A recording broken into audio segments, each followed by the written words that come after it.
Kisah Hercules dan ke-12 tugasnya. Siapa pahlawan paling terkenal di mitologi Yunani? Kalau aku bilang Heracles, kayaknya kalian pasti bakal setuju. Heracles atau dalam romanisasi Hercules adalah putra mortal terakhir Zeus. Dia adalah anak dari seorang wanita manusia yang bernama Alkmene. Zeus menghamili Alkmene dengan menyamar sebagai suaminya, Amphitryon. Dan 9 bulan kemudian, Alkmene melahirkan anak kembar, yaitu Iphiclus, anak dari suaminya, dan juga Hercules, anak dari Zeus. Menurut Iliad Homer, ketika kelahiran Hercules, Zeus tuh seneng banget dan dia mengumumkan ke semua dewa bahwa anak Zeus akan lahir. Anak ini akan menjadi penerusnya dan akan memerintah semua orang di sekitarnya. Dan dia juga bersumpah ke istrinya Hera kalau perkataannya ini akan menjadi kenyataan. Mendengar itu, Hera langsung turun dari Olympus menuju Argos. Dia mencari istri Sthenelus, putra Perseus. Jadi istri Sthenelus ini juga lagi mengandung. Dan Hera mempercepat kelahiran dari bayinya Sthenelus ini. Jadi dia lahir prematur sehingga dia lahir di hari yang bersamaan dengan Hercules. Ini berarti sumpah Zeus memang akan digenapi, tapi bukan Hercules yang memerintah, melainkan anak dari Sthenelus, Eurystheus. Selain mempercepat kelahiran dari Eurystheus, Hera juga berusaha untuk menghentikan persalinan dari Alkmene untuk melahirkan Iphiclus dan juga Hercules. Dia memiliki seorang pelayan bernama Gaulanthius. Dia diperintahkan untuk memberitahu Eileithyia, dewi persalinan, bahwa Alkmene telah melahirkan dan tidak perlu dibantu persalinannya lagi. Namun kali ini Eileithyia tidak terjebak lagi oleh Hera. Dia bergegas ke Alkmene dan membantunya melakukan proses persalinan. Nama Heracles pada saat lahir adalah Alcides. Anak laki-laki itu diganti namanya sebagai upaya untuk menenangkan hati Hera. Alkmene takut bahwa Hera akan membalas dendam karena dia telah melahirkan Hercules. Maka dari itu, dia menyerahkan Hercules untuk dibawa ke Mount Olympus dengan Hera dan juga Athena. Berarti Athena saat ini adalah saudari tiri Hercules. Pada awalnya Hera tidak mengenali anak itu. Dia nggak tahu kalau itu Hercules, makanya dia kasihan sama anak itu. Dia merawat dan menyusuinya. Tetapi Hercules menyusu dengan sangat kencang, sehingga Hera kaget dan segera melepaskan bayi itu.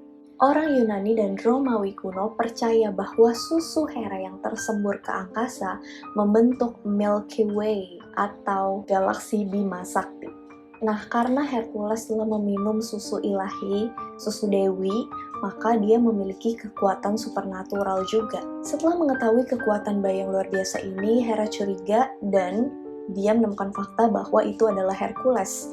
Dan dia membalas dendam dengan cara dia mengirimkan 2 ular ke kamar Hercules dan saudara kembarnya Iphiclus.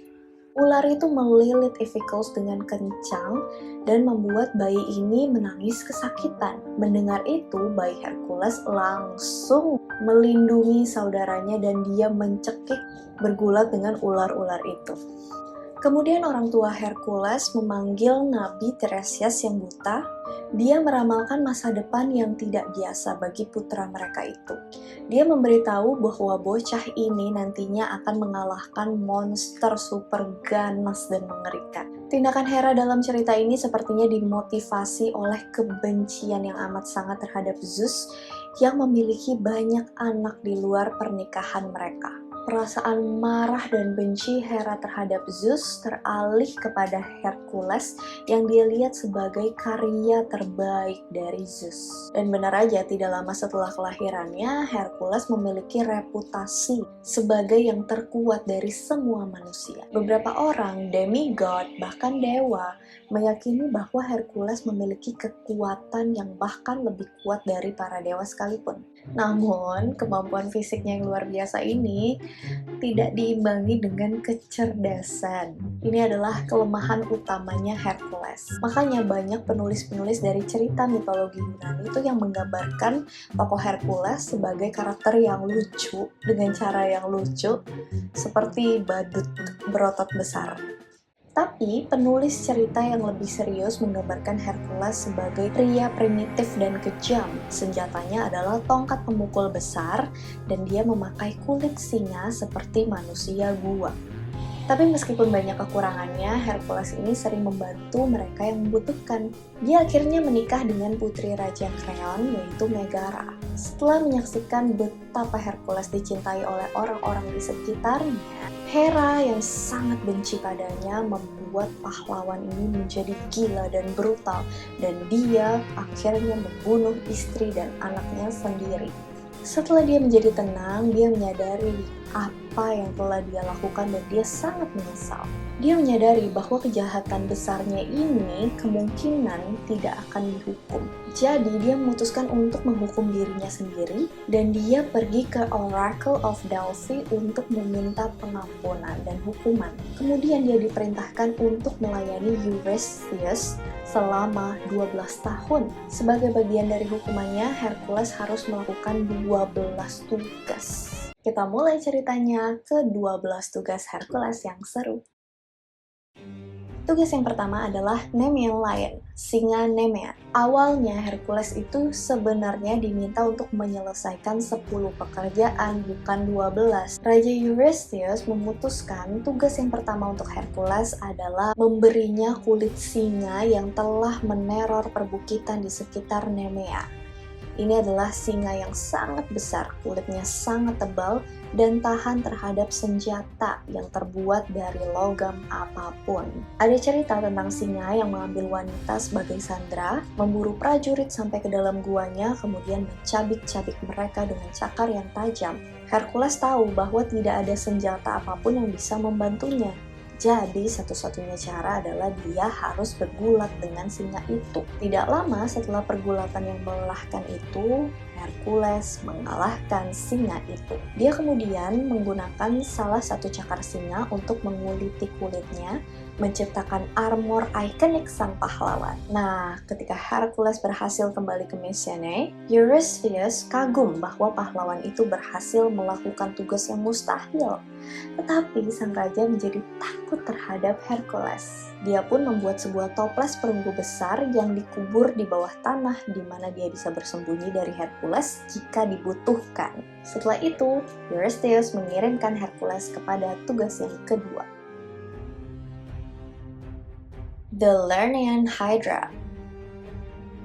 Hydra of Lernaean adalah ular air berkepala 9 yang menjelajahi rawa-rawa Danau Lerna. Sebenarnya makhluk ini juga dibesarkan oleh Hera dengan tujuan untuk membunuh Hercules pada suatu hari. Untuk tugas ini, Hercules mendapatkan bantuan dari keponakannya Iolaus. Mereka melacak binatang itu sampai ke rawa dan tiba-tiba mereka tertutup kabut beracun yang terpancar dari mulut Hydra. Keduanya menutupi wajah mereka dengan beberapa lapis kain dan mulai menembakkan panah api kepada Hydra supaya dia keluar dari sarangnya. Dengan tongkatnya, Hercules menyerang kepala Hydra, tetapi begitu dia menghancurkan satu kepala, dua lagi akan tumbuh menggantikannya. Jadi, mereka membuat rencana. Setiap kali Hercules menggebuk salah satu kepala Hydra, Iolaus akan mengarahkan obor ke leher Hydra. Api mencegah pergantian kepala baru Hydra. Dan akhirnya Hercules mengalahkan binatang buas itu. Setelah dia menghancurkan ke-8 kepalanya, Hercules menghancurkan kepala terakhir, yaitu kepala yang immortal. Kepala terakhir ini dia kubur di sisi jalan yang mengarah dari Lerna ke Elaos, dan dia menutupinya dengan batu yang berat. Kemudian Hercules mencelupkan anak panahnya ke dalam darah Hydra yang beracun untuk persenjataannya di masa depan, siapa tahu kepake. Tugas yang berikutnya adalah The Hind of Cerynea. Kita semua pasti mikir gampang lah buat Hercules untuk menangkap seekor rusa dan memberikannya kepada Eurystheus. Tapi ada hal yang membuatnya rumit. Ini adalah seekor rusa yang istimewa dengan tanduk emas dan kuku perunggu. Dan tidak hanya itu, rusa adalah binatang yang suci bagi dewi perburuan Artemis. Dia adalah peliharaan spesial sang dewi. Itu berarti Hercules tidak bisa membunuh ataupun menyakitinya. Dia tidak bisa mengambil resiko membuat Artemis marah padanya. Dia sudah cukup bermasalah dengan Hera. Hercules memulai petualangan ini, dia memburu rusa itu selama setahun penuh. Sampai akhirnya si rusa sudah lelah dengan pengejaran. Menyadari bahwa rusa itu akan melarikan diri, Hercules memanah rusa itu saat hendak menyeberangi sungai. Dia menangkap rusa itu, meletakkannya di pundaknya dan kembali ke Mesene. Saat Hercules bergegas dalam perjalanan, dia disambut oleh Artemis dan Apollo.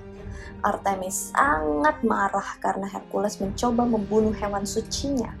Dia mengambil rusa itu dari Hercules, dan ketika dia akan menghukumnya, Hercules menceritakan semuanya. Dia berkata bahwa dia harus mematuhi ramalan dan melakukan pekerjaan yang telah diberikan Eurystheus padanya. Mendengar itu, Artemis melepaskan amarahnya dan menyembuhkan luka rusa itu. Hercules pun membawanya hidup-hidup ke Mycenae. Tugas selanjutnya adalah Erymanthian Boar. Setiap hari, babi hutan itu datang dari sarangnya di gunung, menyerang manusia dan hewan di seluruh pedesaan, mencungkil mereka dengan gadingnya, dan menghancurkan segala sesuatu yang menghalangi jalannya. Dalam perjalanannya untuk memburu babi hutan itu, Hercules mampir ke temannya Pholus. Dia adalah seorang centaur dan dia tinggal di gua dekat gunung Erymanthus. Hercules lapar dan haus, jadi centaur yang baik itu memanggangkan daging untuknya, sementara dia makan daging itu mentah-mentah. Ketika Hercules meminta anggur, Pholus bilang kalau dia nggak berani buka anggur itu karena bukan miliknya. Anggur itu adalah milik dari centaur yang lain. Tapi Hercules malah bilang, udah nggak usah takut, gue buka sendiri. Geratak nih si Hercules. Nah, karena bau anggur itu sangat kencang, para centaur mencium bau anggur itu dan segera datang ke gua Pholus. Mereka marah karena seseorang meminum anggur mereka. Setelah itu terjadi pertempuran antara Hercules dengan para centaur. Hercules pun menembakkan panahnya kepada mereka, tapi sebagian besar centaur sudah kabur. Salah satu centaur yang bernama Chiron terkena panah beracun Hercules di lututnya. Kalian tahu Chiron kan, centaur yang super baik hati dan suka ngajarin demigod, god, manusia, raja-raja, pahlawan untuk berantem segala macem. Nah, dia tuh kena panah beracunnya Hercules. Tapi karena Chiron adalah makhluk immortal, dia tidak bisa mati. Jadi dia harus kesakitan sepanjang hidupnya. Chiron pun memohon kepada Hercules untuk membantunya. Hercules pun akhirnya menggantikan posisi Chiron dengan Prometheus dan Chiron pun bisa mati. Saat Hercules pergi, Pholus yang penasaran mencoba menarik anak panah yang terkena ke tubuh teman centaurnya yang mati. Dia penasaran kenapa panah sekecil itu bisa membunuh makhluk yang sebesar itu. Tiba-tiba anak panah itu terlepas dari tangannya dan menusuk kakinya, membuatnya mati seketika. Ketika Hercules kembali, dia menemukan bahwa Pholus sudah mati. Jadi dia menguburkan temannya dan melanjutkan perjalanannya untuk memburu babi hutan. Emang nih ya, si Hercules sumber masalah. Dia cuma lapar dan aus, mampir ke gua temennya, tapi jadi pada mati gara-gara dia. Dan tidak terlalu sulit bagi Hercules untuk menemukan babi hutan itu. Dia bisa mendengar dengusan dan langkah kaki binatang itu. Hercules mengejar babi hutan itu berkeliling gunung, berteriak sekeras yang dia bisa. Babi hutan ketakutan dan kehabisan napas bersembunyi di semak belukar. Hercules menancapkan tombaknya ke semak-semak dan mengangkut babi hutan itu dengan jaring, membawanya sampai ke Mycenae. Eurystheus lagi-lagi kagum dan takut dengan kekuatan pahlawan, bersembunyi di toples perunggu yang terkubur sebagian. Selanjutnya ada Ocean Stables. Untuk pekerjaan kelima, Eurystheus mengutus Hercules untuk membersihkan kandang dari Raja Oceus. Hercules tahu bahwa pekerjaan ini akan menjadi kotor dan bau, tetapi terkadang pahlawan pun harus rela melakukan hal-hal seperti ini. Dan Eurystheus membuat tugas Hercules ini menjadi lebih berat. Selain kandang, dia juga harus membersihkan seluruh ternak dari Raja Augeas dalam 1 hari. Raja Augeas memiliki lebih banyak ternak dari siapapun di Yunani, yang kandangnya menampung lebih dari 3.000 ternak dan tidak dibersihkan selama 30 tahun. Hercules pergi ke Raja Augeas dan tanpa memberitahu apapun tentang Eurystheus, dia tidak bilang dia diberi 10 tugas dan ini adalah salah satunya. Dia malah bilang bahwa dia akan membantu Raja Augeas membersihkan kandang dalam 1 hari jika Augeas memberinya 1/10 dari ternaknya yang bagus. Kadang-kadang licik juga. Pertama-tama dia membuat lubang yang ada di dinding kandang kuda. Kemudian dia membuat dinding lain di seberang halaman. Kemudian dia menggali 2 parit lebar dekat sungai yang mengalir di dekatnya. Dia pun mengarahkan aliran sungai itu ke halaman. Air dari sungai ini mengalir deras di seluruh kandang, membersihkan semua kotorannya. Dan alirannya itu membuang semua kotoran ini ke laut. Jadi Hercules dengan cerdik berhasil membersihkan kandang dan juga ternak-ternak dari Raja Augeas selama 1 hari aja. Setelah Hercules kembali ke Eurystheus, Eurystheus berkata bahwa tugas kali ini tidak dihitung karena Hercules dibayar untuk melakukan pekerjaan itu. Dia dibayar dengan 1/10 ternak milik raja. Tugas selanjutnya, burung Stymphalian. Untuk tugas ke-6, Hercules harus mengusir kawanan besar burung yang berkumpul di sebuah danau dekat kota Stymphalus. Sesampainya di danau yang berada jauh di dalam hutan, Hercules tidak tahu bagaimana cara untuk mengusir kumpulan besar burung itu. Tetapi Dewi Athena datang membantunya, memberikan sepasang krotala perunggu dengan bunyi gemerincing yang mirip dengan alat musik. Ini bukan pembuat suara biasa. Ini dibuat oleh blacksmith-nya Olympus Hephaestus.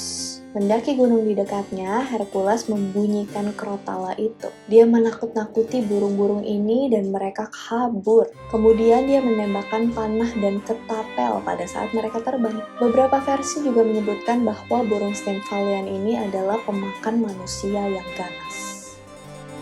Tugas selanjutnya, The Cretan Bow atau banteng Kreta. Pada saat itu, Minos, Raja Kreta, menguasai banyak pulau di laut sekitar Yunani dan merupakan penguasa yang sangat kuat sehingga orang Athena mengiriminya upeti setiap tahun. Minos sendiri untuk membuktikan klaimnya atas tahta telah berjanji kepada Dewa Laut Poseidon bahwa dia akan mengorbankan apapun yang dikirim dewa itu dari laut. Kemudian Poseidon pun mengirim seekor banteng, tetapi Minos berpikir banteng itu terlalu indah untuk dibunuh. Jadi dia mengorbankan banteng lainnya untuk menggantikan banteng indah itu. Poseidon sangat marah dengan Minos karena telah melanggar janjinya. Dalam amarahnya, dia membuat banteng indah itu mengamuk di seluruh Kreta dan menyebabkan Pasiphae, istri Minos, jatuh cinta pada hewan itu. Alhasil, Pasiphae melahirkan Minotaur, monster berkepala banteng dan bertubuh manusia. Minos harus mengurung binatang buas ini di labirin besar di bawah istana, dan setiap tahun dia memberi makan banteng ini dengan para tahanan dari Athena. Ketika Hercules sampai di Kreta, dia dengan mudah menggiring banteng itu ke tanah dan membawanya kembali ke Raja Eurystheus. Eurystheus melepaskan banteng itu, berkeliaran di sekitar Yunani, meneror orang-orang, dan berakhir di Marathon, sebuah kota dekat Athena. Tugas yang ke-8, kuda pemakan manusia Diomedes. Hercules dikirim untuk mencuri kuda-kuda milik Raja Diomedes, yaitu seorang raja yang biadab dari Trakia dan merupakan putra dari Ares. Dia berhasil mengembangbiakan kuda pemakan manusia. Hercules berlayar dengan sekelompok sukarelawan melintasi Laut Asia ke Pistonia. Di sana, dia dan teman-temannya mengalahkan orang-orang yang merawat kuda dan membawa mereka ke laut. Tetapi pada saat dia sampai di sana, para Beastones telah menyadari apa yang telah terjadi dan mereka mengirimkan sekelompok tentara untuk menangkap kembali hewan-hewan tersebut. Hercules mempercayakan kuda-kuda itu kepada seorang pemuda bernama Abderos dan dia pergi bertarung. Sayangnya, kuda itu mengalahkan Abderos dan menyeretnya sampai dia mati. Sementara itu, Hercules melawan Beastones dan membunuh Diomedes. Untuk menghormati Abderos yang terbunuh, Hercules mendirikan kota Abdera. Lawan itu membawa kuda-kuda itu kembali ke Eurystheus, tetapi Eurystheus membebaskan mereka. Kuda-kuda itu berkeliaran sampai akhirnya mereka tiba di Gunung Olympus, rumah para dewa di mana mereka akan dimakan oleh binatang buas. Tugas yang selanjutnya adalah sabuk Hippolyta. Eurystheus memerintahkan Hercules untuk membawakannya sabuk Hippolyta, putri Ares, ratu Amazon, suku pejuang wanita. Teman-teman Hercules menyadari bahwa sang pahlawan tidak dapat berperang melawan seluruh pasukan Amazon sendirian, jadi mereka bergabung dengannya dan berlayar dalam satu kapal. Ketika Hercules dan teman-temannya turun dari kapal, Hippolyta turun untuk mengunjungi mereka. Ia terkesan dengan tugas-tugas sebelumnya yang telah dilakukan Hercules dan bertanya kepada Hercules mengapa dia datang. Hercules memberitahu semuanya dan Hippolyta berjanji untuk memberikan sabuknya. Tetapi Dewi Hera yang menyamar sebagai prajurit Amazon menyebar rumor ke seluruh orang bahwa orang asing yang datang akan membawa ratu. Mendengar itu, para wanita Amazon langsung memakai baju besi mereka. Ketika Hercules melihat bahwa mereka mengenakan armornya dan membawa senjata mereka, dia tahu bahwa dia sedang diserang. Dia berasumsi bahwa Hippolyta telah menyiapkan penyergapan untuk menjebaknya. Berpikir cepat, dia menghunus pedangnya dan membunuh Hippolyta. Kemudian dia melepaskan ikat pinggangnya dan mengambilnya darinya. Salah paham ini kemudian membuat dia bermusuhan dengan Ares. Tugas yang selanjutnya adalah sapi Geryon. Eurystheus memerintahkan sang pahlawan untuk mencuri ternak raksasa Geryon. Dia memiliki 3 kepala dan 3 set kaki yang semuanya bergabung di pinggang.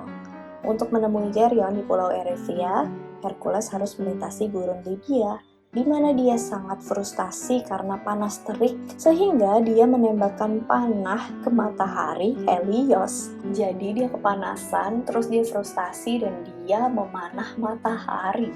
Cuman Hercules yang bisa. Tapi bukannya marah, Helios malah kagum atas keberanian Hercules dan memberinya kereta emas untuk menyeberangi gurun. Tidak lama setelah dia tiba, Orthus, anjing berkepala 2, menyerang Hercules. Hercules memukulnya dengan pentungan. Eurytion mengikuti dan berakhir sama. Penggembala lain di daerah itu melaporkan kejadian ini ke Geryon. Saat Hercules melarikan diri dengan ternak, Geryon menyerangnya. Hercules bertarung dengannya dan menembaknya mati dengan panahnya. Tugas yang selanjutnya, apel Hesperides. Hercules yang malang, setelah 8 tahun 1 bulan dan dia telah melakukan tugas-tugas yang sangat luar biasa, dia belum bisa selesai. Eurystheus memerintahkan Hercules untuk membawakannya apel emas dari Hesperides. Taman Hesperides berisi apel emas yang diberikan kepada Hera dari Gaia sebagai hadiah pernikahan. Itu dijaga oleh Hesperides serta ular ladan. Masalah pertama Hercules adalah dia tidak tahu di mana letak taman itu. Dia melakukan perjalanan menuju Libya, Mesir, Arab, dan Asia, berpetualang di sepanjang jalan. Dia dihentikan oleh Kyknos, putra dewa perang, Ares, yang menuntut agar Hercules melawannya. Tak hanya dirinya, dia juga bentrok dengan Anteus, putra dewa laut Poseidon, yang juga menantang Hercules untuk bertarung. Setelah itu, Hercules bertemu dengan Busiris, putra Poseidon lainnya, ditangkap dan dibawa ke sebuah altar untuk dijadikan korban manusia. Tetapi Hercules lolos. Hercules mendatangi batu di gunung Caucasus, tempat Prometheus dirantai. Orang yang telah dihukum Zeus disiksa dengan membuat hatinya dimakan oleh elang setiap hari selama 30 tahun. Sampai Hercules muncul dan membunuh elang tersebut. Karena berterima kasih, Prometheus memberitahu Hercules rahasia untuk mendapatkan apel. Dia harus mengirim Atlas daripada pergi sendiri. Atlas adalah Titan yang dihukum untuk mengangkat dunia di pundaknya. Atlas sangat tidak suka mengangkat langit dan bumi, sehingga dia setuju untuk mengambil apel. Dia pun menyerahkan bebannya kepada Hercules. Atlas pergi untuk mengambil apel, sementara Hercules menggantikannya untuk mengangkat beban dunia. Ketika Atlas kembali dengan apel emas, dia memberitahu Hercules bahwa dia akan memberikan apel emas itu kepada Eurystheus sendiri. Dia meminta Hercules untuk menggantikannya mengangkat beban dunia. Hercules dengan licik setuju dengan permintaan Atlas, dan dia menyuruh Atlas pegang sebentar dong buminya, karena gue mau ngambil bantalan empuk buat pundak gue, karena gue akan mengangkat beban ini seumur hidup. Pas dititipin lagi ke si Atlas, Atlas dengan polosnya mau aja gitu dititipin lagi, di-trick sama Hercules. Ya udah, pas udah dipegang Atlas lagi, Hercules pun pergi. Bye-bye Atlas. Dia membawa apel itu kembali ke Eurystheus. Tetapi karena apel itu milik para dewa, apel itu tidak bisa tinggal bersama Eurystheus. Setelah semua masalah yang dilalui karena apel itu, akhirnya dia mengembalikan apel itu ke Athena, dan Athena mengembalikannya ke ujung dunia, Taman Hesperides. Akhirnya kita sampai ke tugas yang terakhir, adalah Cerberus. Tugas yang paling berbahaya dari ke-12 tugas adalah yang terakhir.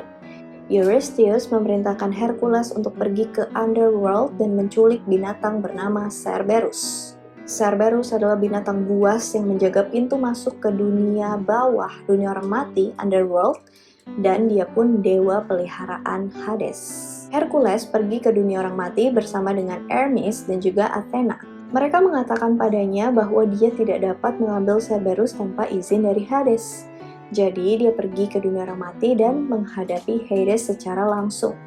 Hades tidak menolak permintaannya, sebaliknya dia mengatakan kepadanya bahwa dia dapat meminjam Cerberus dengan satu syarat. Dia harus menaklukkannya tanpa melukainya.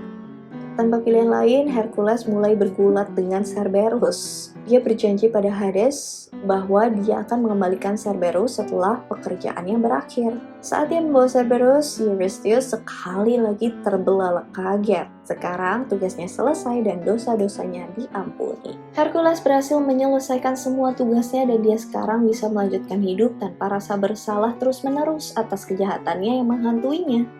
Dan tidak lama kemudian dia bergabung dengan Jason and the Argonauts. Dia akhirnya menikah lagi, tapi kecemburuan istrinya yang akan menjadi akhir bagi dirinya. Istrinya menutupi pakaian Hercules dengan darah dari Hydra yang beracun membuat Hercules mati. Dia mengalami kematian yang menyakitkan. Setelah melihat perbuatan-perbuatan baik yang dilakukan oleh putranya, Zeus akhirnya mengangkat Hercules untuk menjadi dewa di Olympus. Jadi statusnya sekarang adalah dewa. Hercules ditakdirkan untuk menjadi penguasa terhebat sepanjang masa, tapi karena campur tangan Hera, dia akhirnya menjadi pahlawan Yunani terhebat sepanjang masa. Dia memang sosok yang paling ikonik dari keseluruhan mitologi Yunani. Oke, sekian dulu cerita Hercules dan ke-12 tugasnya. Hope you guys like it and see you on my next video only on Geekralia. Bye!